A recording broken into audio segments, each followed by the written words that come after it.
Revelation 21, the new heaven and the new earth. Seems like a long time since we started talking about that 2 weeks ago. The new heaven and a new earth coming down out of heaven.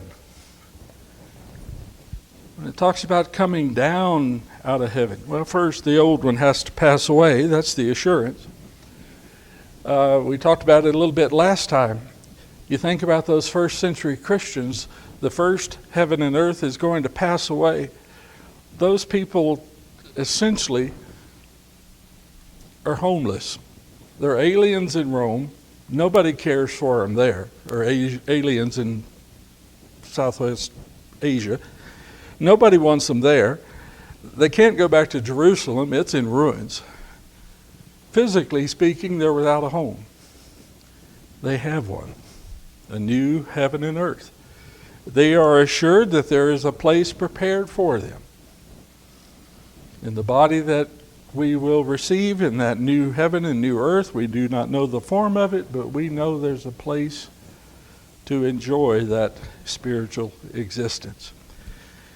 And so the new heaven and earth, it's interesting how often the metaphors change in chapter 21. We see it there in verse 2. The heading above my chapter says a new heaven and earth. It goes immediately to talking about a city, and in the same breath to talking about a bride. And we see in the whole chapter how the people and the place are synonymous, because the people are the place. The place of God's dwelling is among the people. Of course, that's the promise. Let's just read the first 4 verses and then we'll continue. We've read this before, but just to get back in the rhythm of this. Then I saw a new heaven and a new earth, for the first heaven and the first earth passed away, and there is no longer any sea. Figuratively speaking, in the new heaven and earth, there is no longer any separation, not even the possibility of a separation from God. And I saw the holy city, New Jerusalem, coming down out of heaven from God, made ready as a bride adorned for her husband. Coming down out of heaven. What's that mean? Coming down to earth? No. The coming down out of heaven refers to the source from whom it comes, who it is coming. This is a reference to the source, this place, made ready as a bride adorned for her husband. And I heard a loud voice from the throne saying, "Behold, the tabernacle of God is among men, and he will dwell among them, and they shall be his people, and God himself will be among them. And he will wipe away every tear from their eyes, and there'll no longer be any death. There'll no longer be any mourning or crying or pain. The first things have passed away."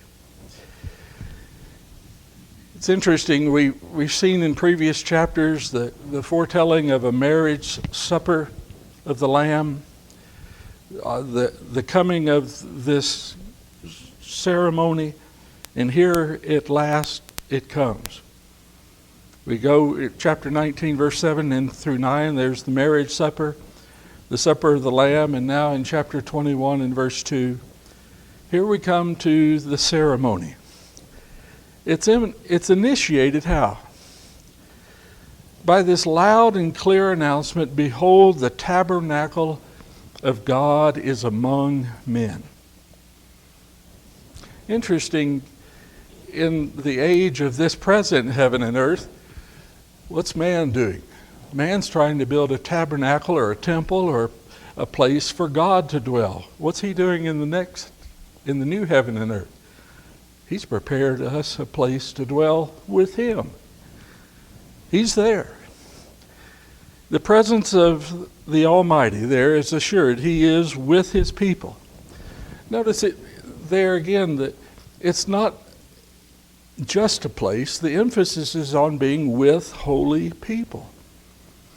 I was thinking about Ezekiel chapter 40 through 48. Has all those visions about the New Testament temple, the church in this present age. And it's pictured as rooms and porches and porticos and hallways, and all of them are supported by just the right number of columns set in precise order. What's supporting this church? What's supporting this temple? In fulfilled reality, the church of the living God is the people who are the pillar and the supports of the truth. Paul says to Timothy, 1 Timothy 3 and verse 15. The people are those pillars. And so God's saying he is among them. God's place is among the truth keepers. So in verse 3, the ceremony. Kind of a different sort of ceremony when you think about it. It's not a matter of do you take this bride and somebody saying I do and the other person saying I do. All of that's already been established, hasn't it? That's been proven during the days of the betrothal, during the days of preparation, during their days on earth. All of that's already been proven. Do you take this Lord and Savior? Yes. Do you take? Well, that's already been established.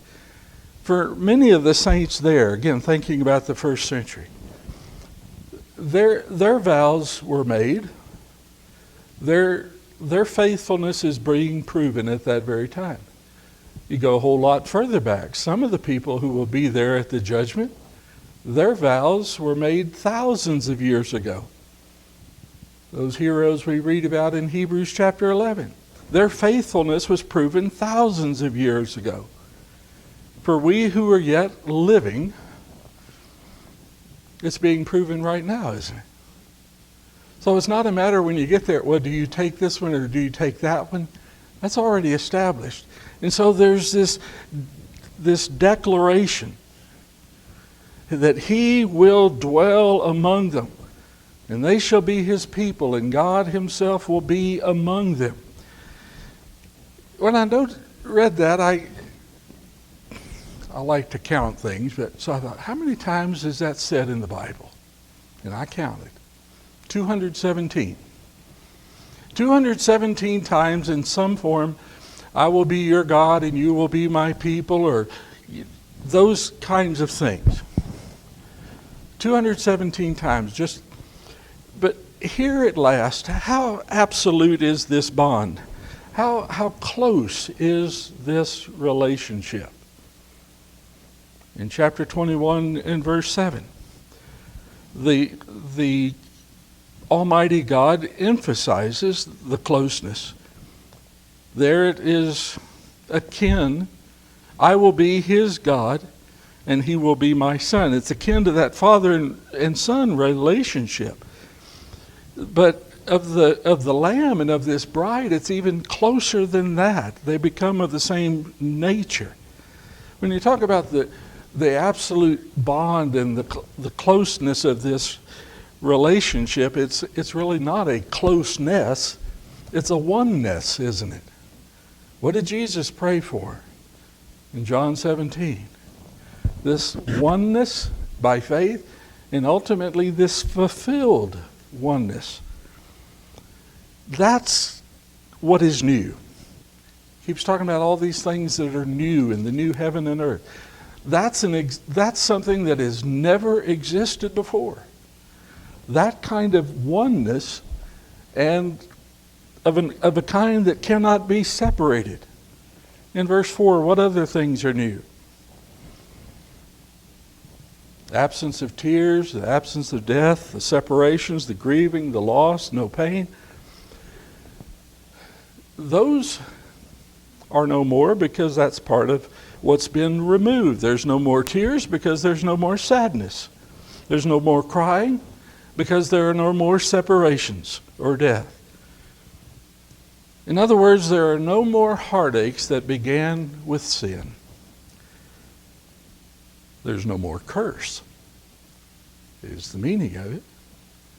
Back in Genesis 3:3 and verse 19, the curse of death and the separation from God, that's been reversed. No more curse. I've mentioned this before. I keep trying to imagine this. Can we even imagine how that will be? You have no concept that there ever was pain, that there ever was sorrow or separation or death. You have no concept of evil. No darkness. It's been removed. Interesting how it said there, saying it in verse 4 in the negative sense, there'll be no more of this. Makes it all the more emphatic that for whatever reason anyone used to be sad, in heaven you won't even remember what sadness was. You know, we're living in a time culturally which in many ways is being called the Great Reshuffling. Have you heard that? Heard them talking about it on TV a while back. After the COVID thing and people working from home, they realized, well, they can work from home anywhere. My daughter-in-law in Boise is in that situation now. They're thinking about moving because now she's always going to be working from home. They think, well, we could live anywhere. It's the Great Reshuffling. It's also the time of the Great Reshuffling of morals and everything else. It seemed like more than just shuffling, it's all turned upside down and inside out. But this great reshuffling, when you think about it in terms of if you could work from anywhere, if you could move to some place like heaven, even a bit like that, would you? Think about this world. There's a lot of people that wouldn't, isn't there? Even at that time, those Christians and the people, the sinners in the world, they've got to decide. Do I so love this that if there was something akin to what God has promised that I would move? They're still having to make that choice at that time. Some would not. Some will not move from the sins of the world. Some will continue in their sin, even as some of those saints in the 7 churches of Asia were sinning. There are saints of every kind in those 7 churches, facing all the same challenges to their faith that all Christians face. And a great many of them are going to remain indifferent to whether to go or not.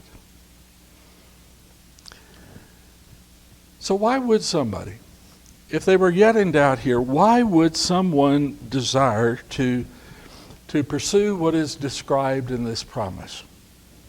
There are 2 matters to consider: the credibility of the one who promises and the cost. You see that throughout the Bible. The credibility of the one who commands all things, the one who promises, and the cost. The cost isn't a problem to God, but it's a hindrance to people. You know, will I give up what I have now for what, might get later? Verses 5 and 6, I bring up that first point about credibility. Verses 5 and 6 are about the credibility of the maker and the speaker. And he who sits on the throne said, "Behold, I am making all things new." And he said, "Write, for these words are faithful and true." And then he said to me, "It is done. I am the Alpha and the Omega, the beginning and the end. And I will give to the one who thirsts from the spring of water of life without cost." That's all about the credibility of the one who is speaking, the one who is making. And certainly he is. These things are certain because the words are guaranteed by the one who's faithful and true. So write these things down because they are dependable. Dependable isn't even a strong enough word, because they are absolutely assured. Write it down. Verse 5, literally. Behold, I am making all things new. Literally, it could be translated, all things are done. Because it's as good as done, we know, as soon as God spoke it. These things are done. Meaning, as we might say today, this is a done deal for all who remain faithful and true to Christ. And so the bride is confident. because God is the eternal one. It's interesting again in verse 6 when he talks about being the Alpha and the Omega. And all of it meaning eternal. What's the point? If you're living in the late first century and being persecuted by Rome, what's the point? God existed long before any earthly empire. God's the one that allowed those empires to be established. He's the one that takes them down. God existed long before and long after. Saying he's the Alpha and the Omega reminds me that what God began, he finishes, doesn't he? Got to where I appreciate more and more Philippians 1 and verse 6. Paul's confident that God who began a good work in you will carry it on, will complete it. This is that assurance. What he began, he finishes. Verse 6, in essence, the promise is God saying, I have and I always will satisfy every need. And I do so freely. There's an inexhaustible fountain of a refreshing supply. Well, what's that mean to you if you're a first century persecuted Christian? They're not even able to do business. Everything is difficult for them. Everything's a trial. Everything's a struggle. But there's no thirsting in heaven because there's nothing lacking. Nothing lacking. No supply chain problems up in heaven, Gary. Now we got everything. Well, somebody's waiting on all this. No, none of that there. In the Bible, what does thirst mean? It often means the very deepest longings of a man, particularly thirsting for those things that are pure and higher and nobler, the things greater than anything else on earth. The point of it is, if that's what you desire here, it's what you will have in abundance there.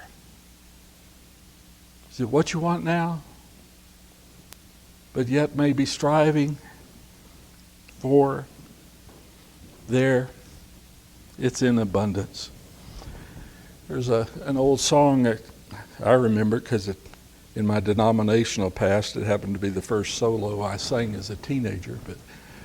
But fill my cup, Lord, fill it up, Lord.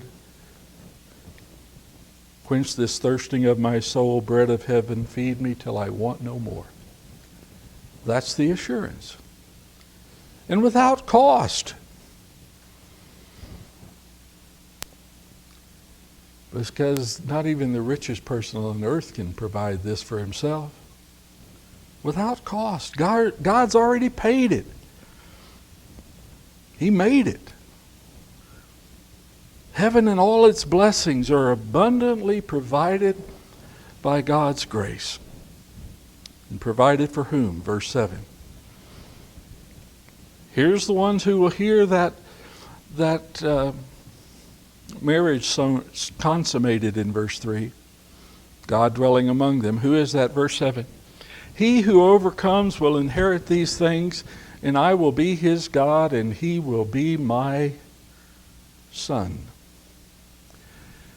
I mentioned a little bit earlier that in verse 3 it says basically the same thing. He will dwell among them, they shall be his people. I mentioned that's said 217 times in the Bible. Every one of those 217 times is plural. He's talking to all those. It's in verse 7, the only time it becomes singular. One-on-one. There God is saying, Gary, I'm going to be your God and you're my son. Isn't it amazing? From the beginning of the Bible, it's plural. Here, this is what's available to all, but when it comes down to the end, for those who have remained faithful, you're my son. saints who have by faith in Christ's blood been adopted, it's no longer a matter of adoption here. It's done. You're my son. Meaning now, as a spiritual being, you are taking part in the very same nature as God. Hard to wrap our heads around, isn't it? Yes, as a saved but still imperfect, struggling, sometimes sinning human. Yeah, you're adopted. God's doing all He can to keep you and mature you and bring you to this end. But there in verse 7, it's done. You're my son. Irreversible. Cannot be, well, not even a matter of whether it can be reversed. I mean, this is, at that point, your spirit is eternally with God's spirit. There is no division there. What's the need, even as he says that, what must the Christians be doing? They need to evaluate their faithfulness and their devotion to holiness. I mean, the promise there in verse 7, he who overcomes. If you are overcoming the world now, then your union with Christ in heaven is certain. How many times in the letters to the 7 kinds of churches in Asia, how many times there is the other place where we read it in the singular? He who overcomes. It's a letter to all the churches, but it gets down to each one sitting in, quote unquote, in the pew. He, she, each one of them in those churches and still today has to be evaluating. Am I by faith living as an overcomer? And if so, this is what I will hear in that last day. I will be his God, and he will be my son. There is in those 7 churches a description of every Christian. And in this, there's a description of every Christian who has ever lived and passed away or who is yet living. You see it throughout the scriptures. You get a picture of, what's the old movie, The Good, the Bad, and the Ugly. Even in the church, there's the good, the bad, the ugly things that go on. But there's this need of individuals for continuing change. Continuing change, continuing, if we want to use the big religious words, sanctification, purification, until we are by God made entirely new. Entirely new. Tarek speaks about this inheritance. This inheritance that we look for. Inheritance is always by lot. By lot, I mean by those who are of the lot to receive it, of the kind to receive it. And these who are living as overcomers indeed will. It's interesting, fascinating to me that this late in the last pages of the Bible, we come to verse 8, and there's still a warning. This is what is prepared for those who are overcomers. What about the rest? I hadn't counted that, how many times we go from the picture of the promise to the opposite picture. But for the cowardly, really he's in verse 8 defining, in the negative sense, defining what an overcomer is. The overcomer is not this person described in verse 8.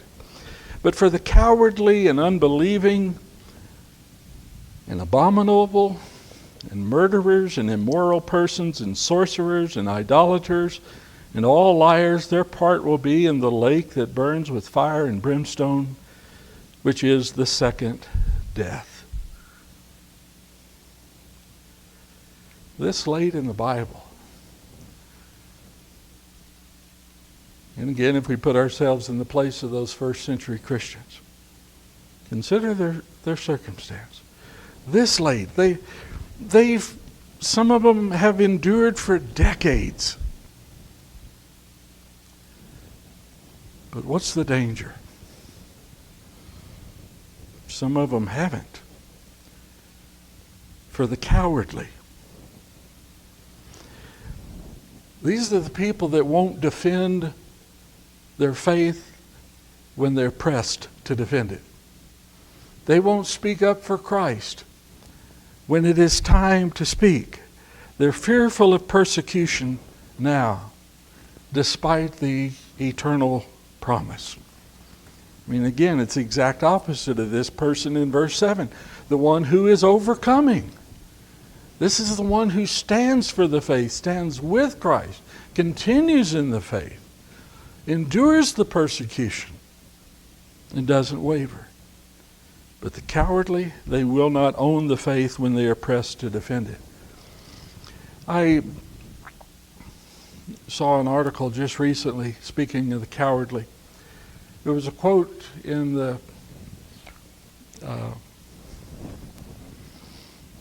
one of the publications I get, a quote from Penn Jillette. Do you know who Penn Jillette is? That Las Vegas entertainment team, Penn and Teller. You know, the big guy and the little guy.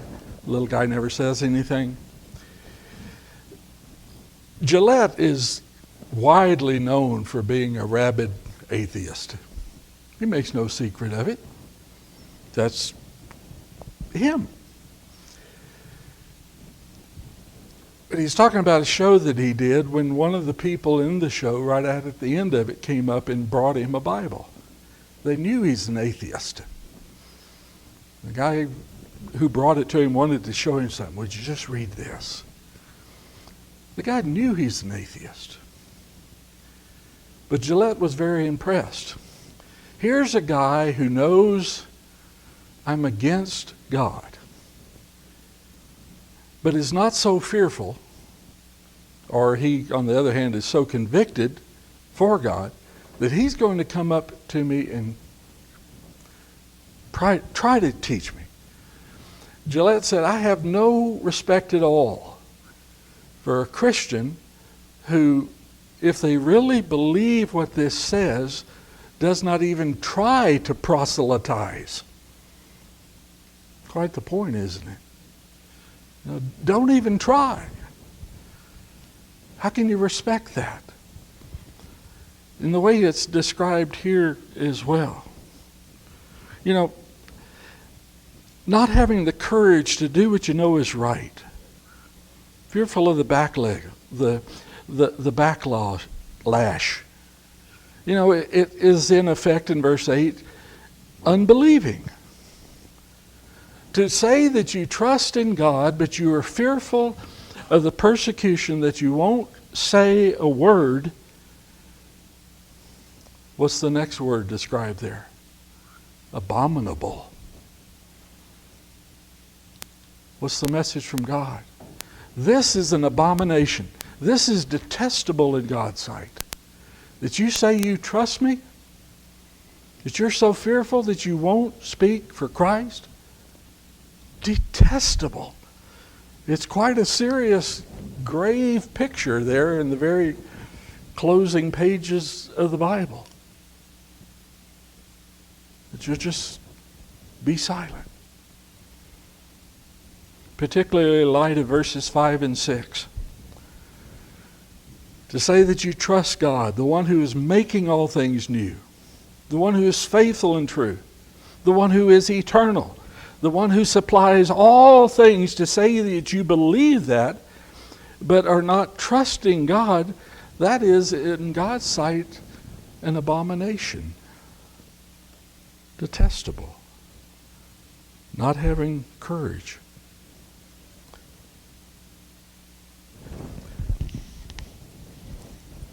And what's the result here?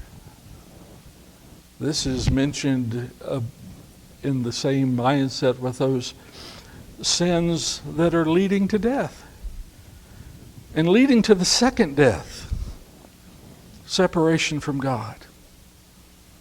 Such that, one is so fearful that you cannot even trust for the promise of the inheritance to come. This gives me a lot of pause.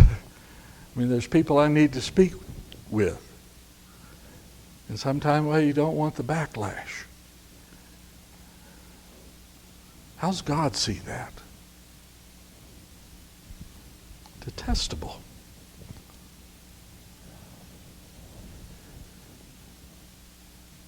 Then it changes again. Now the metaphor changes again. Then one of the seven angels who had the seven bowls full of the seven last plagues came and spoke with me, saying, "Come here, and I will show you the bride, the wife of the Lamb." Another amazing contrast. You went from the one who overcomes to the one who doesn't overcome, and then back to the bride who is the overcomer. Switches back again from the place being a city or a temple to the people. The singular place for God, the singular people of God are synonymous. This begins to picture the bride in her proper place. This is a place fit for her. It is a picture of home. I think about all those songs we sing about heaven. How beautiful heaven must be, home of the soul. Here we read about that beautiful place called heaven. And one of the angels who testified how awful God's wrath and vengeance and that hopelessness will be, now testifies how awesome the Lamb's home made for his bride. It says there in verse 9 that he shows a bride, but what's he showing? He's really showing a city. They're synonymous when he describes it beginning in verse 10. He's showing this bride, but then he's describing a city. Again, the city is the people. It is the place of God. Can you imagine? Maybe this is the same angel who in chapter 17 and verse 1 said, "I'll show you a great harlot," and now comes back to say, "I'll show you the bride of the Lamb." In other words, I'll show you those who remain faithful so as to be reckoned pure in the last day. Quite the view, isn't it? Verse 10, "And he carried me away," not talking about physically, talk about in spirit, "carried me away in the spirit to a great high mountain and showed me the holy city, Jerusalem, coming down out of heaven from God." Again, God's the source of this. "Having the glory of God. Her brilliance was like a very costly stone, as a stone of crystal clear jasper. It had a great and high wall with 12 gates, and at the 12 gates were 12 angels. And the names were written on them, which are the names of the 12 tribes of the sons of Israel. There were 3 gates on the east, and 3 gates on the north, and 3 on the south, and 3 on the west. And the wall of the city had 12 foundation stones, and on them were the 12 names of the 12 apostles of the Lamb." Lots of 12 going on here. What's that symbolic of? Ultimately, the union of God, the number 3, and all humanity multiplied together. This is that perfect union, the 12. What a description. This angel takes John to see this. It's again akin to in Babylon, where the prophet was given a view over Babylon. But here, the New Jerusalem.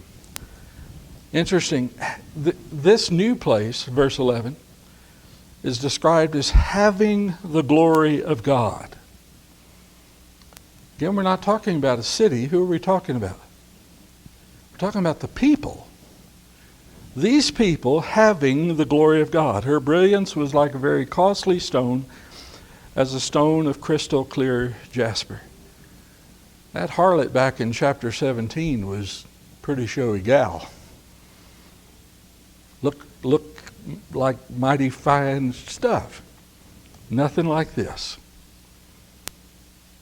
Stone of crystal clear. A description of perfection.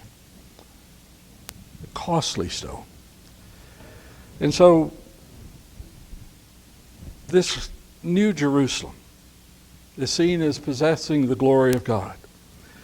It's interesting in the description of all these stones to come. I looked it up one time.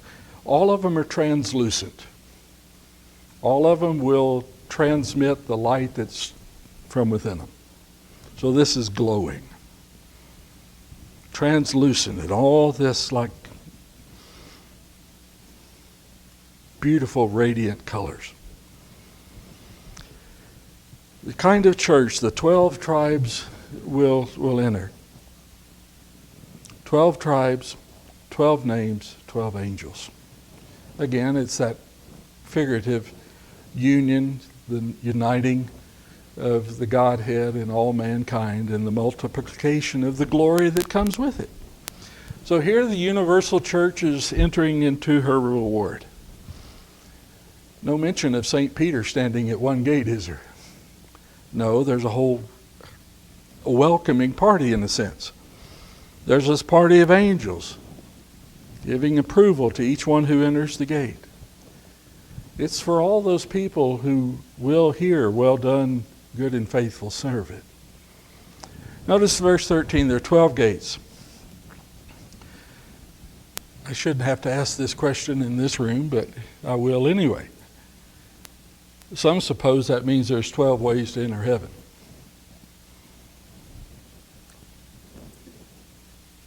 Gotta be, Jeff. Have you heard that? There's got to be more than one way to enter. No. There is only one way to enter. Rather, the 12 gates mean there are abundant opportunities provided for all those who are preparing themselves. 12 gates on 4 sides.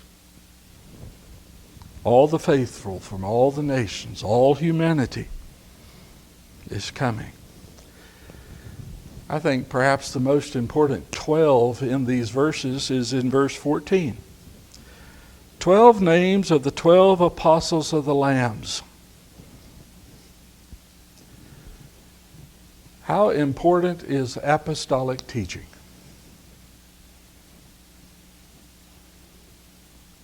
And people who seek to change the church today. Usually the basis of that is to start needling, chipping away at apostolic teaching. Well, that's what it meant then. It doesn't mean the same now. Or, yeah, it means the same, but the application's got to be different now. Picture this. There you are approaching heaven. And as you approach the gate, what do you see? The names of all those apostles. And there's the reminder. Though the old heaven and earth has passed away, how did you escape that old heaven and earth? How did you come to this new one? By the teaching of those apostles. Come from God. How many ways are there to enter? One. By the sum of the teaching of those 12 apostles.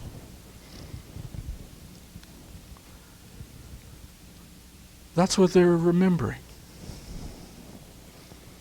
Maybe that's the only thing we remember from the former life, at least as it's figuratively pictured here. What is it that first made these children of God what brought them to the faith and kept them in that faith for all this time. 12 apostles whose teaching is valid because it comes from Jesus, the very cornerstone of our faith. The city is measured. We've seen this before. Here it's first measured as a square. And if it were literal, it would be 8.4 times bigger than Texas. It's the magnitude of the fulfillment. It's measured in a known standard of measurement. Now, the NASB describes it as 1,500 miles, and that's really not a good description of it because it doesn't fit the figurative pattern of the passage. Everything is 12, 12, 12, 12, and it's better, more accurate to say 1,200 or 12,000 stadia or stadia. That's a known unit of measurement. And so it's 12 times 10 times 10 times 10. And any way that one computes all those figurative numbers, the 3 times the 4, the 12 times the 10 cubed, all of it is the ultimate expression of perfection and completion. When it talks about a new heaven and earth, this is new because this has never before seen or been seen or existed before. Never has the bride of Christ been there united with the Lamb in this place with God among them. Absolute assurance. Why is it described this way? What is the assurance? Describing a perfect cube. What was first described as a perfect cube in the Old Testament? The tabernacle, the temple, what was it? I forget the dimensions. 30 by 30 by 30? Is that it? Perfect cube. And what was the assurance there? That God's presence is there. I've run over into your time, haven't I, Glenn? I'll wrap this up. But what's the assurance? As in the holies of holies in the ancient temple, what's the assurance? God is there. And here in heaven, in this figurative description, what's the assurance? God is there. Reminds me again of those heaven songs we sing. If for the prize we have striven, as the true children of God, this is what we receive. Marvelous picture. I, out of this chapter, probably treasure most just that change from verse 3 to verse 7. 217 times it said, I will be their God and they will be my people. Until you get to verse 7. And it's personal. Each one of us. I will be his God and he will be my son. Marvelous chapter.